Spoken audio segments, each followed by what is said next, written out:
है मसीह का प्यारा वचन, ये है वचन प्यारा। परमेश्वर के धन्य नाम की महिमा हो। प्रभात मनन के सत्र 2460 में आप सभी का बड़े प्रेम के साथ स्वागत करता हूँ। आइए आज के मनन के लिए हम फिर से पढ़ते हैं पत्रस की दूसरी पत्री अध्याय 1 पद 5 से 7 तक। इसी कारण तुम सब प्रकार का यत्न करके अपने विश्वास पर सद्गुण और सद्गुण पर समझ और समझ पर संयम और संयम पर धीरज और धीरज पर भक्ति और भक्ति पर भाईचारे की प्रीति और भाईचारे की प्रीति पर प्रेम बढ़ाते जाओ। यीशु मसीह की पहचान की ओर बढ़ने के संबंध में वरिष्ठ प्रेरित पत्रस के द्वारा बताए गए 7 चरणों में पंचम चरण धीरज के साथ भक्ति बढ़ानी है, अर्थात सप्लाइंग गॉडलिनेस टू परसिवरेंस। भारतीय परिप्रेक्ष्य के अनुसार भक्ति शब्द का अर्थ इष्ट देवता के प्रति भावुकता भरे प्रेम या आदर है। ए डीप इमोशनल लव और रिवरेंस टू फेवरेट गॉड और गॉडेस।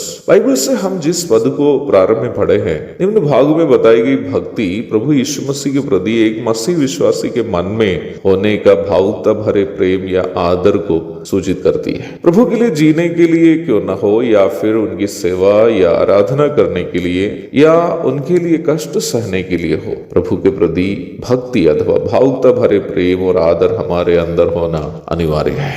यीशु मसीह से हमारा संबंध केवल तकनीकी अथवा टेक्निकल नहीं होना चाहिए, अर्थात देख कर आए हुए या सीख कर रखे हुए कुछ कार्यों को नियमित रूप में करते रहने में सीमित नहीं होना चाहिए। प्रभु के साथ हमारा संबंध, कुछ कलीसियाओं में जाएंगे तो वहां के सभाओं की गतिविधियां देखकर ऐसे लगेगा कि स्विच डालने पर काम करने वाले कुछ मशीनें काम कर रहे हैं। सब कुछ यांत्रिक है। सब कुछ बीते सप्ताहों में किए हुए काम जो लोग बीते सप्ताहों में किए हैं वही लोग वैसे ही पुनः करते हैं। न करने वालों में कोई भावुकता है न भाग लेने वालों में। मैं यह नहीं कह रहा हूं कि केवल भावुकता से ही सब कुछ करें।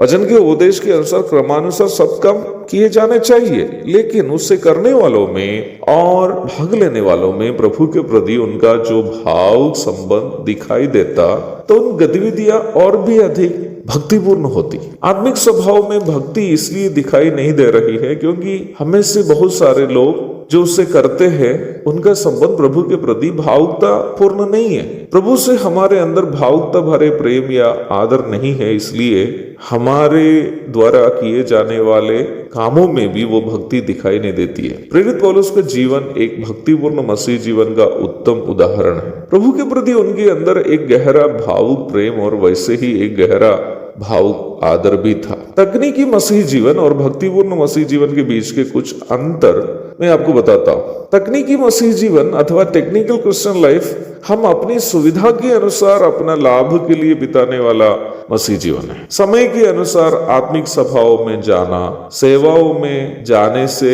और नहीं जाने से कोई फर्क नहीं पड़ना, लेकिन पढ़ाई या नौकरी के लिए एक दिन भी नहीं जा पाना बहुत दुखमय बात लगनी, ये सब तकनीकी मसीह जीवन के कुछ संकेत है। प्रभु की सेवा या जरूरतमंदों के लिए देना अपने सारे काम करने के बाद बचने पर करेंगे, या देना एक महत्वपूर्ण बात नहीं समझना, आत्मिक जीवन में कष्ट सहना बहुत कठिन बात लगनी, ये सभी तकनीकी मसीह जीवन के कई संकेत हैं। इस प्रकार के लोग प्रभु के पीछे चलने का एकमात्र उद्देश्य प्रभु से अपनी सारी मांगे पूर्ति करना है। मुझे सुनने वाले में कोई मसीह विश्वासी इस प्रकार के मसीह जीवन यदि बिताने वाले हो, तो मैं आपसे कहता हूं कि आपका मसीह जीवन एक तकनीकी मसीह जीवन अथवा टेक्निकल क्रिश्चियन लाइफ है। उस जीवन से प्रभु कभी भी खुश नहीं रहता है। एक भक्तिपूर्ण मसीह जीवन में हमारी प्राथमिकता, प्रायोरिटी, हम हमेशा प्रभु को ही देंगे। पौलुस का प्रस्ताव, मेरे लिए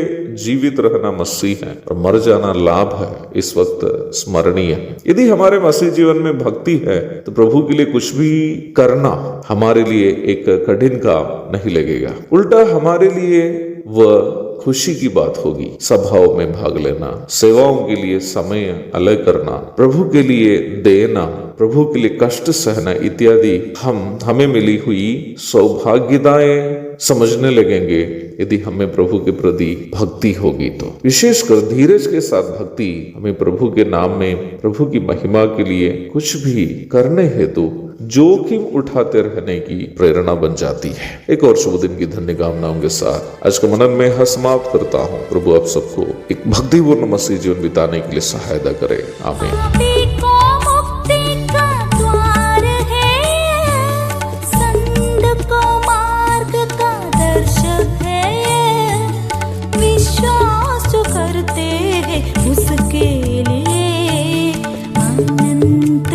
जीवन का साधन है। ये है वचन, प्यारा वचन, यीशु मसीह का प्यारा वचन। ये है वचन, प्यारा वचन, यीशु